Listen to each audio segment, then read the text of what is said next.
So yan, magandang hapon po sa inyo. Nandito po tayo para hanapin po si Kuya Cesar, yung talentado na 63 years old.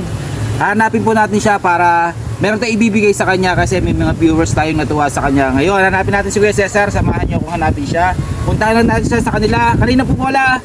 Galing ako dun sa mga kapatid niya, ngunit wala siya doon. Ngayon, hanapin pa rin natin siya. Tara, samahan niyo po ako.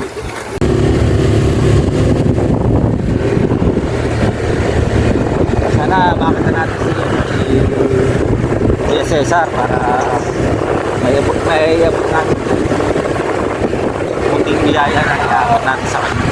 Ano nagawa to?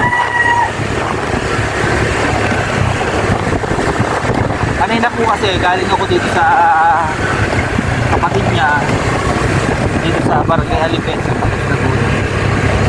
Ngayon hindi natin siya nakita, diba? Babalik ulit tayo para harapin ulit si Cesar at baka yun na siya.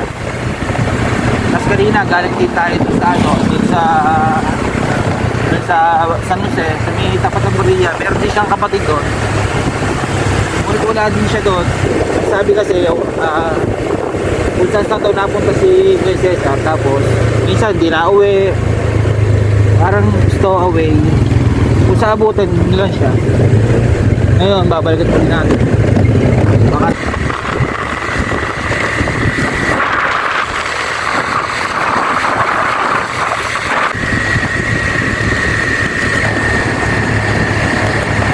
yan, ganda oh.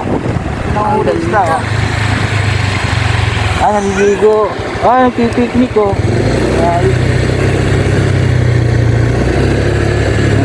Nagbaba muna tayo dito. Manggit ang bus dito. Ganda lang view ba? Baba muna tayo. So tumigil tayo. Malapit na tayo sa bahay ni Kuya Cesar. Napakaganda dito sa lugar ni Kuya Cesar. Ngayon hanapin natin siya, tapos kung halimbawa wala pa rin dito sa bahay ng kapatid niya, pipili na tayo sa kapatid na na puntahan na lang tayo sa trabaho natin. Alam naman ni Kuya Cesar kung saan tayo na trabaho. Tara!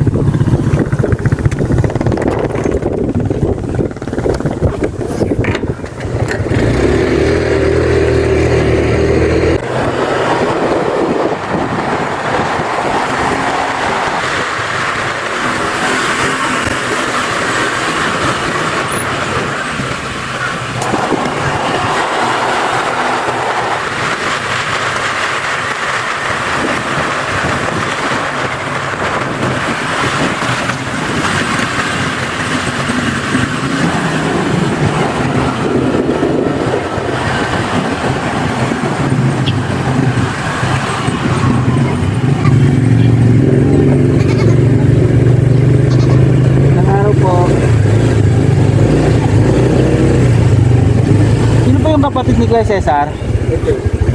Nay, pag umuwi po niyan si Kuya Cesar, sabihin niyo po, punta po doon sa pinagtatrabuhan ko. Alam naman po niya 'yon. Ano pangalan mo? Bulabog po.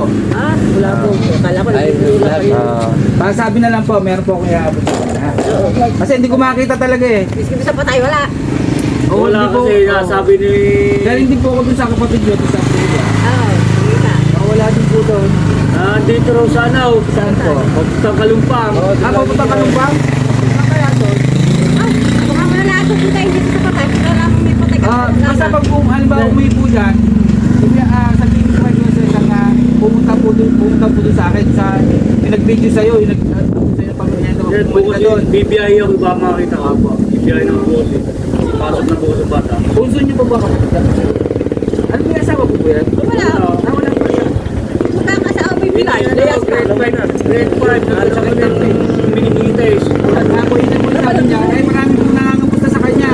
Meron na po siyang siguro may 50k na po yata siya, 50k viewers, tapos sa reaction po may mga kulang 3,000 siya.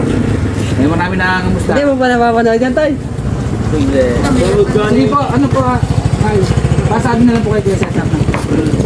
Kami uwi, pag hindi naman na bukas. Kami patay kami kamag-anak eh. Oh, baka punaan daw na no.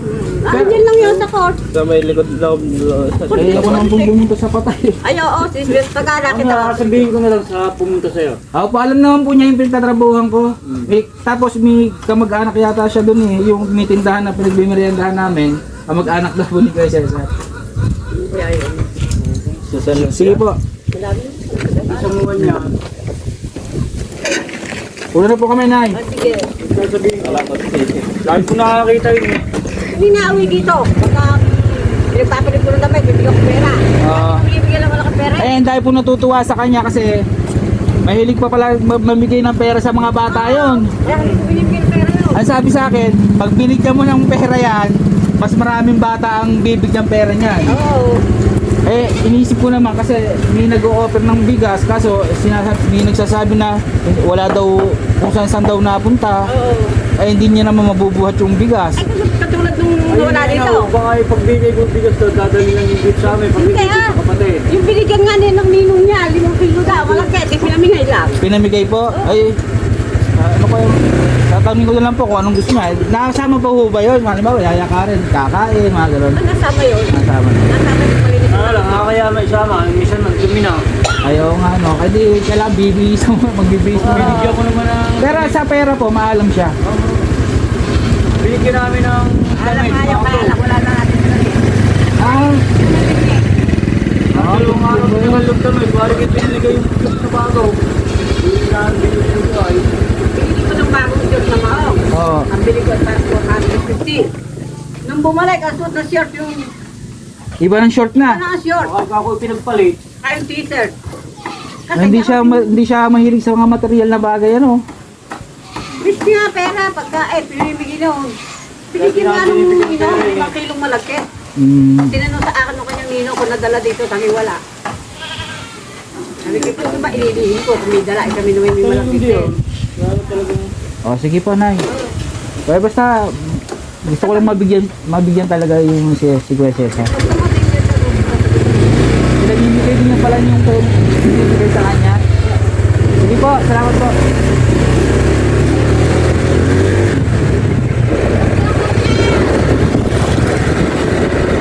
So yun, narinig nyo, talagang bihira daw umuwi si Kuya Cesar. Ngayon, pag daw inabutan natin ng pera, namimigay daw po, mabait sa bata si Kuya Cesar eh. Mabait sa bata, namimigay siya ng pera sa mga bata. Siguro kung ano yung binigay sa atin, bigay na lang natin kay Kuya Cesar kasi pusang loob naman natin yun. Bibigay natin kay Kuya Cesar. Si Kuya Cesar na bahala dun sa kung saan niya gagamitin yung bibigay natin. Kaya nahanapin natin si Kuya Cesar.